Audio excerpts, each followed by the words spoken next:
Boa noite, meus queridos irmãos. Hoje estamos aqui mais uma vez reunidos em nome de Deus. E a nossa reflexão de hoje será pautada sobre o livro de Jeremias, no capítulo 5, versículos de 20 a 25, com o tema O povo desconhece a obra de Deus.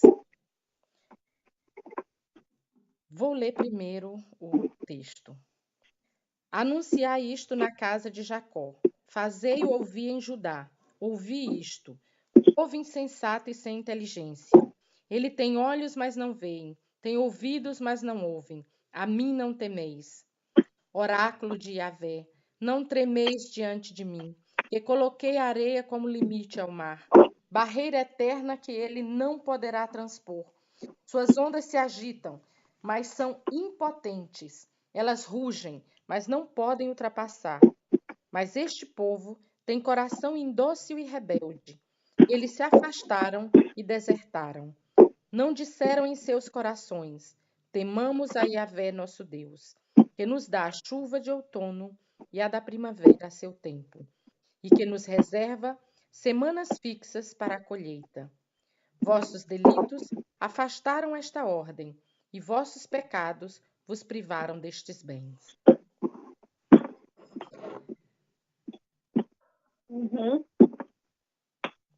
Então, a gente está vendo aqui que ele está falando exatamente da insensatez dos nossos dias, da insensatez da humanidade, da insensatez que a humanidade no momento vive pelo fato de não ouvir o que o Deus da verdade, o Deus do amor, o Deus do carinho está a nos falar. E essa insensatez chega ao cúmulo, como a gente viu segunda-feira em Berlim, ao cúmulo de pessoas estarem tranquilas, pacíficas, e vem o insensato e destrói essa paz, destrói esses momentos de relaxamento e tranquilidade. E aí a gente vê a insensatez das pessoas, a gente vê como o nosso planeta, que está entrando na era de regeneração, ainda tem muitos irmãozinhos que precisam aprender, que precisam se melhorar, que precisam se ajeitar. E eles são exatamente aqueles que têm olhos, mas não veem, que têm ouvidos, mas não ouvem. Porque na hora que a gente tem o amor de Deus, na hora que a gente tem o carinho, na hora que a gente tem tranquilidade e equilíbrio, nesse momento a gente não vai precisar tomar esse tipo de atitude nem fazer isso. Então, essas pessoas, elas dizem que estão fazendo as coisas em nome de Deus. Só que, com certeza, não é Deus que está pedindo isso. Porque Deus, não importa o nome que nós demos a eles, Ele é o Deus do amor. Ele é o Deus da tranquilidade. Ele é um Deus que Ele está querendo nos colocar no caminho reto. Ele é um Deus que Ele está querendo cuidar da gente, nos carregar no colo. Ele é um Deus que Ele está querendo a paz. A paz para todo mundo. A paz para cada ser humano. Porque isso é como diz a música. A paz começa em mim. A paz ela não começa nos outros. Eu não posso querer forçar alguém a ter paz, a ser pacífico. Não. Eu serei primeiro pacífico. E na hora que eu sou pacífico, eu vou contaminar ou eu vou inspirar aqueles que estão ao meu redor. E eles também se tornarão pacíficos se essa for a decisão deles. Então, a sensatez vem exatamente do momento em que eu escuto a voz de Deus. Eu escuto. E onde é que está essa voz de Deus? Ela está clamando, ela está gritando dentro de mim. E na hora que ela clama e grita dentro de mim, como diz a pergunta 629 do Livro dos Espíritos, onde está escrita a lei de Deus? Dentro da minha consciência. Então, todas as vezes, todos nós, quando nós fazemos alguma coisa que é errada, neste momento, a gente mesmo se acusa. A gente não precisa de ninguém. A gente sabe, eu fiz agora alguma coisa errada. E nessa hora, eu me torno uma insensata. E aqui, como diz o Jeremias, povo insensato e sem inteligência. Porque, gente, inteligência, sim. Hoje em dia, olhe, nós estamos vivendo numa era em que nunca a humanidade viveu tão bem, se você olhar o geral. Eu não estou falando de casos pontuais que existem, onde há a miséria, a desgraça, a dor, mas eu estou falando de casos gerais. Olha, no geral, a gente está vivendo bem, a gente tem comida, a gente tem a tecnologia, a gente tem escola, em quase todo mundo. Dos 7 bilhões de pessoas que estão vivendo no mundo, pelo menos, isso aqui são meus números, eu não posso dizer que isso é 100%, porque eu não pesquisei, mas eu acredito que no mínimo 5 bilhões têm acesso à escola, à água limpa, à roupa, à alimentação, mesmo que não seja a melhor do mundo, mas ele tem acesso. Enquanto que somente 2 bilhões é muito ainda, claro que é muito. Mas é um muito que, se a gente olhar o outro lado que já está maior, então relativiza. Então, se a gente é inteligente, a gente vai ouvir a palavra de Deus. Ouvindo a palavra de Deus, a gente vai o quê? Se melhorar, a gente vai se autoconhecer, a gente vai cuidar um do outro, a gente vai se transformar em algo melhor para a humanidade. Porque na hora que eu me transformo em algo melhor para a humanidade, nessa hora eu me torno melhor. Nessa hora fica tudo mais fácil, fica tudo mais tranquilo. Então, olhando dentro desse pressuposto, a gente vê que é inteligente aquele que escuta a palavra, aquele que está procurando se auto-melhorar. Que esse é o objetivo de todo ser humano, de todo ser que está encarnado aqui na Terra. O objetivo é exatamente a gente se melhorar, a gente ficar em paz, a gente dar um passo além.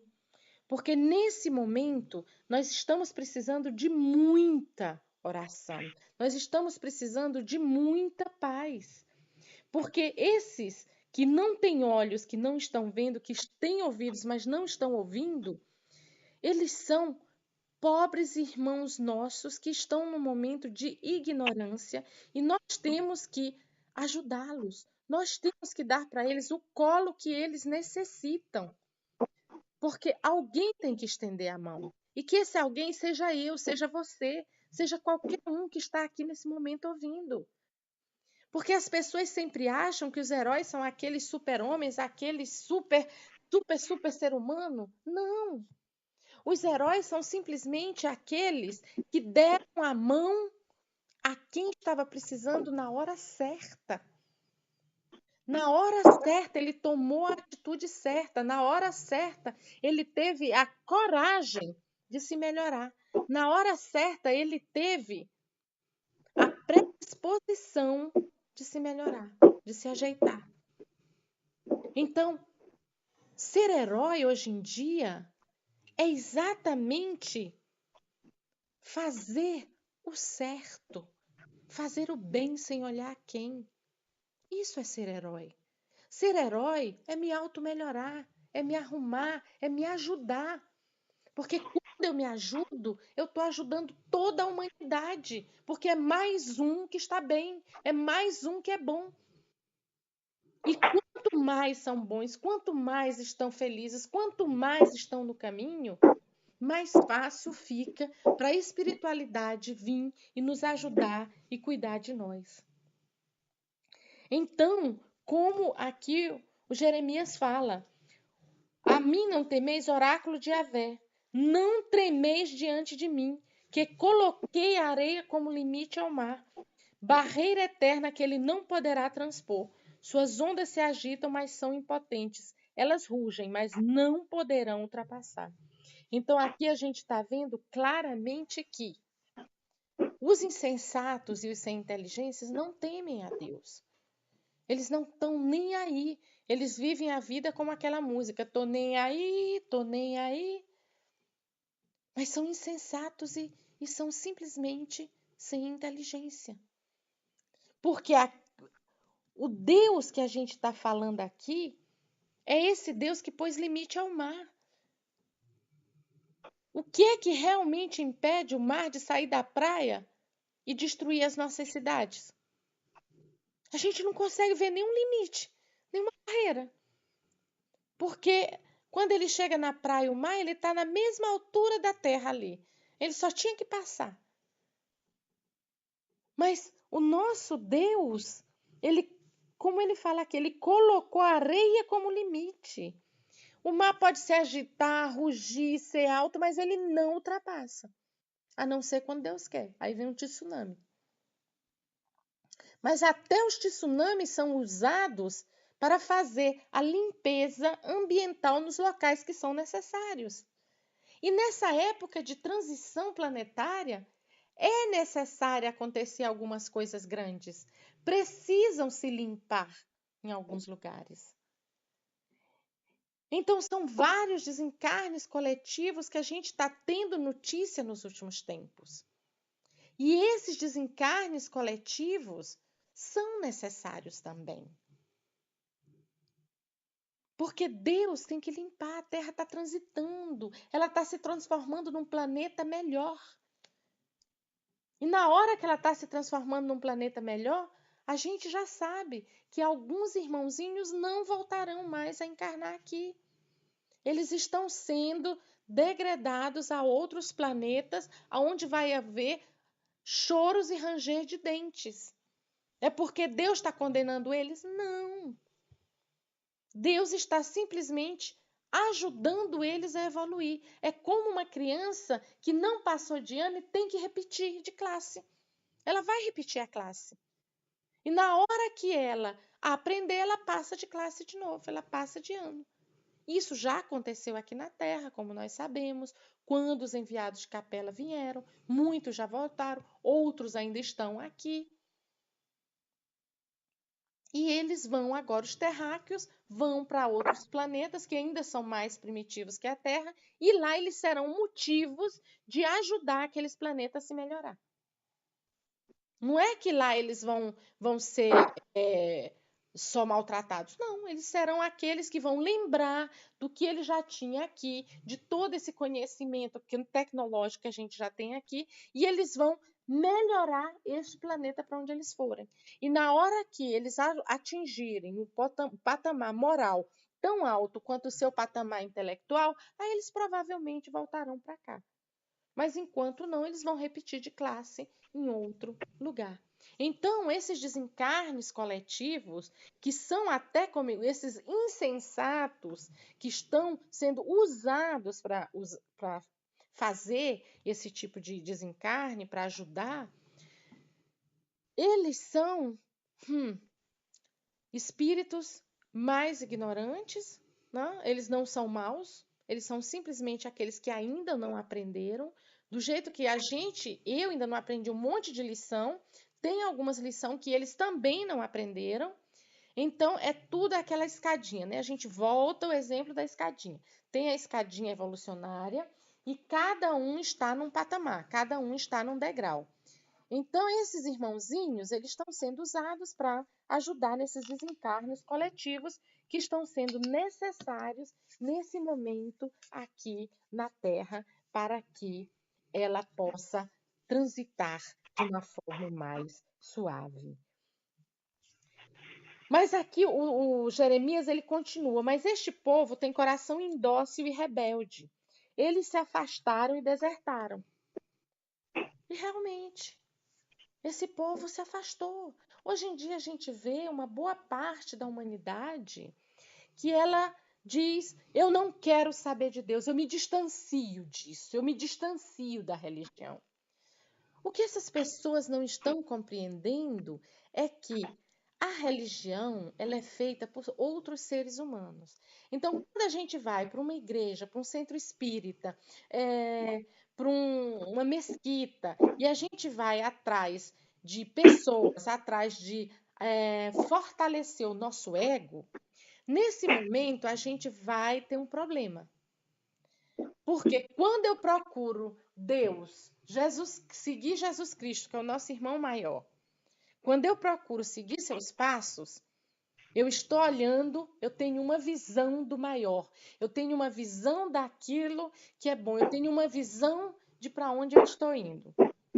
Enquanto que aquele que não tem uma visão é exatamente aquele que vai para o centro espírita e olha para o dirigente, olha para a colega, olha para a mocinha, para a médium.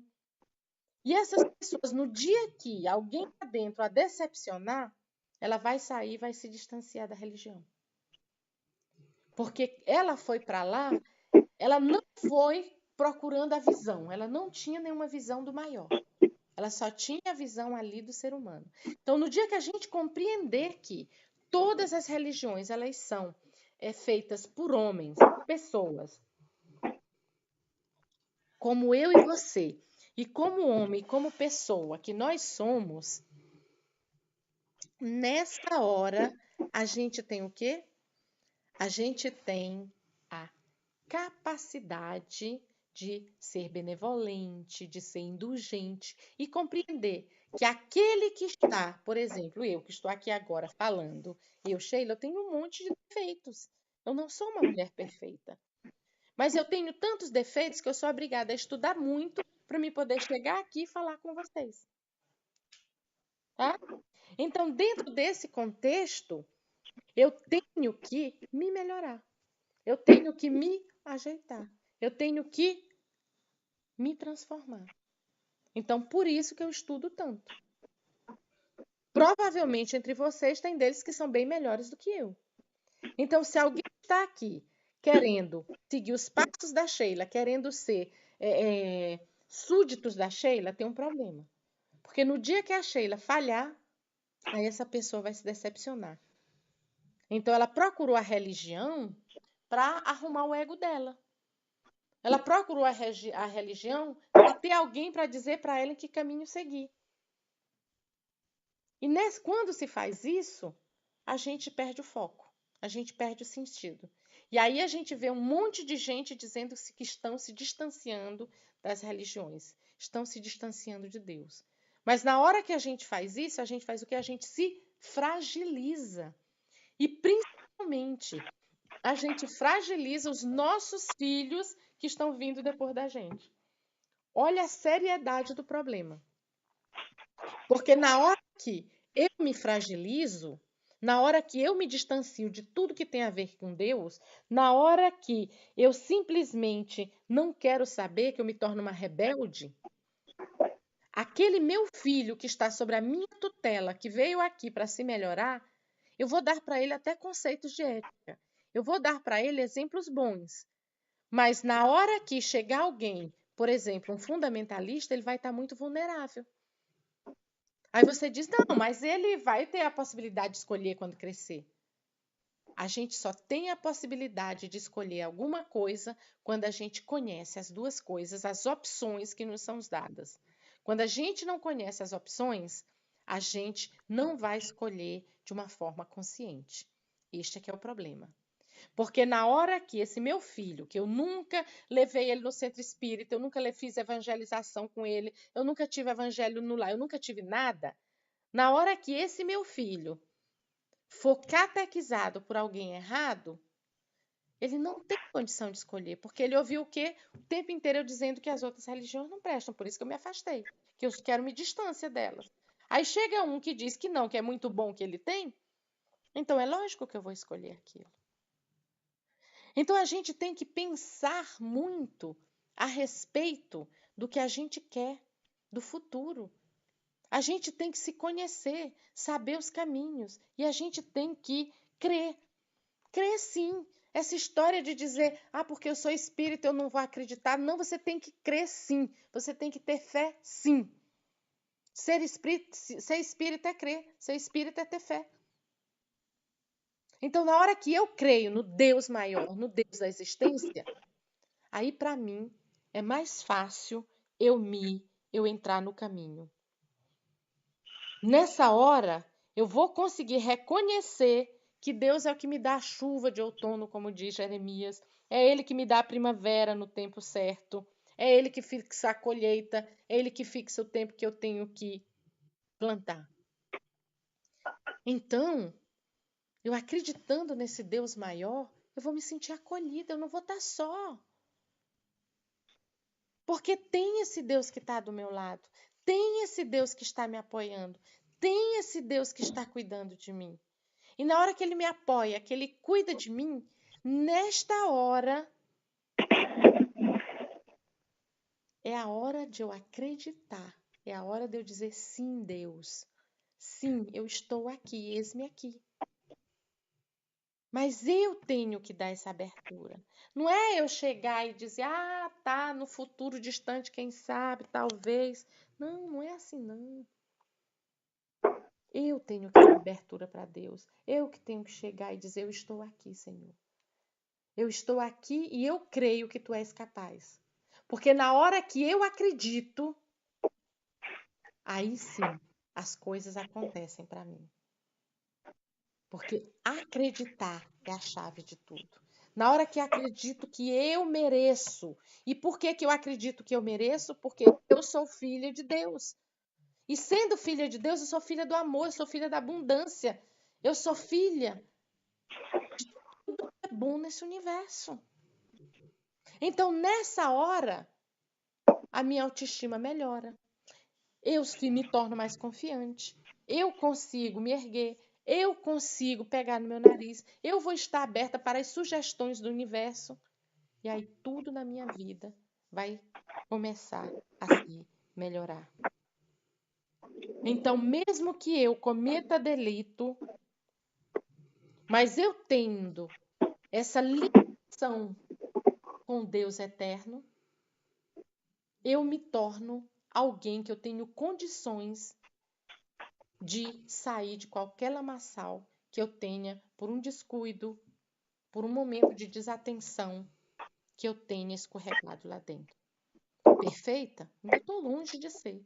Do jeito que todos nós que estamos aqui encarnados sobre o planeta Terra. Porque se aqui é um planeta hospital, um planeta que agora que está indo para o planeta de regeneração, então todo mundo que está aqui encarnado está no mesmo barco. Uns um pouquinho melhor, um pouquinho menor, mas está todo mundo indo na mesma direção. E nessas horas, a gente vê que eu acreditando, eu tenho uma vantagem. Porque na hora que eu acredito, eu me abro para o universo. E o universo responde sim. Isso é o que muita gente chama de lei de atração, outros chamam de pensamento positivo. Mas eu chamo a atração daquele que tem uma ligação interna com o Pai. Porque nós temos dentro de nós o plugin, está aqui dentro de cada um de nós para a gente ter essa ligação. Só que nem todo mundo quer ligar. E o melhor exemplo disso é aquela passagem de Jesus, quando ele está passando em Jerusalém, ele já estava com 1 ou 2 anos de pregação, e aquela multidão, ele sendo espremido pela multidão, e ele para e diz, quem me tocou? De mim saiu o poder. Gente, você imagine, todo mundo estava tocando Jesus, mas só uma estava realmente tocando ele, crendo que ela merecia a cura imediata. Porque muitos de nós dizem, eu creio, eu quero. Mas é um eu creio e eu quero, sim, da boca para fora. Porque no fundo a gente é bom ser vítima. É bom a gente estar dodói. É bom porque todo mundo diz, ai, tadinha, ai, que bonitinha, ai, o que eu posso fazer por você? Ai, minha bichinha. É bom, né? Tem gente que gosta disso. Agora, na hora que você permanece nesse papel muito tempo, sabe o que acontece? Você se acostuma com ele. Aí você não vai mais fazer nenhum esforço para se melhorar, porque é assim que você chama atenção. Aí você pode até dizer da boca para fora, eu quero me melhorar. Mas de verdade, por dentro, você não quer. Você nem acredita que você é merecedora de se melhorar. Já começa por aí. Então, vamos ativar essa ligação que todos nós temos dentro de nós. A gente só tem que ligar na tomada.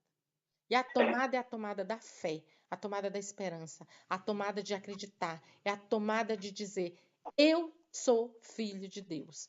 E como filha de Deus, eu mereço e eu posso. Não é entrar naquela coisa de dizer: agora eu vou abençoar minhas contas para pagar a conta, sejam pagas aquela maluquice toda, não. Não, não é isso. É você dizer que você pode se autoconhecer, você pode seguir o caminho bom, você pode ser melhor, você pode ser bondoso, você pode ser indulgente, você pode ser caridoso, você pode ser simplesmente um ser humano melhor. E esse é o objetivo maior de Deus. É por isso que ele nos dá a reencarnação, para que a gente chegue a esse patamar. E no dia que a gente chegar lá, a gente vai simplesmente voltar para ajudar os outros. São as Madre Teresas da vida, são os Padre Inciso, são os Gandhis, são aqueles que voltaram em missão para ajudar. Então, gente, vamos deixar de ser insensatos. Vamos começar a cuidar das obras de Deus. Vamos começar a crer de verdade nesse Senhor. Vamos começar a agir como filhos de Deus. Porque na hora que eu sei que eu sou filha dele, é muito difícil para mim fazer uma maldade. Porque como pode alguém que é filha do maior, alguém que é filha daquele que criou tudo, fazer uma maldade? Então a gente tem que ser consciente que, mesmo o Espiritismo sendo uma filosofia, ciência e religião, a gente não pode entrar naquela que a gente não vai crer em Deus e Deus não criou o universo. Porque mesmo quando a gente vê todos esses programas, quando a gente estuda tudo, que o cientista diz no 0,0000000 milésimo de segundo, houve onde a matéria era toda comprimida e houve aquela grande explosão para criar o Big Bang. Mas o que foi que aconteceu antes nesse milésimo, micromilésimo, não sei nem dizer a terminologia correta, de segundo antes? De onde veio essa matéria super comprimida? Ela tem que ter uma explicação, isso eles não sabem. E isso, para mim, é exatamente esse momento em que Deus criou aquilo ali. Ele deu, podemos dizer assim, o pontapé inicial. E o resto foi se desenvolvendo conforme as leis que ele antes planejou. É como se a gente fosse fazer um prédio. Quando a gente vai fazer um prédio, o que é que acontece? Senta primeiro o arquiteto, desenha a planta do prédio. Depois que a planta está pronta, senta o engenheiro que vai desenhar a parte elétrica. Senta o outro engenheiro que vai cuidar da hidráulica. Senta o outro que vai cuidar da estatística, da estática. E assim, várias pessoas sentam, planejam, aí vem o outro que planeja as janelas, o outro planeja as luzes, o outro planeja as paredes, o outro planeja a cor. E no final, tem aquele primeiro momento que bota o primeiro tijolinho e a partir dali o prédio cresce e um dia ele está pronto. Então eu acredito que foi exatamente assim a analogia que eu faço que Deus fez. Ele preparou, ele planejou, ele cuidou. Tanto é que a gente vê que tem leis que elas funcionam em todos os lugares, como a lei da gravitação, né? A Fibonacci sequência, como a gente já estudou aqui. Então são coisas que estão funcionando o tempo inteiro. Então, eu acho que Deus fez todo esse planejamento, deu esse pontapé inicial, fez aquela materinha comprimida e botou ela para funcionar conforme as leis e o planejamento que ele tinha feito inicialmente. E um dia, quem sabe, a gente vai ver o resultado. Quem sabe não, um dia a gente vai ver o resultado. Né? A pergunta não é se a gente vai ver, a pergunta é quando a gente vai ver. Quando a gente vai ter condição de chegar e ver esse plano. Então, meus queridos irmãos, tudo que eu tenho ainda a dizer para vocês é: pensem, sentem, reflitam, acreditem, tenham fé, Sigam a Deus de todo o vosso coração e procurem ser bons a cada dia, a cada minuto da vossa existência, porque assim, vocês tendo Deus dentro do coração de vocês, de forma consciente, vocês só poderão se melhorar. Muito obrigada e que Deus os acompanhe.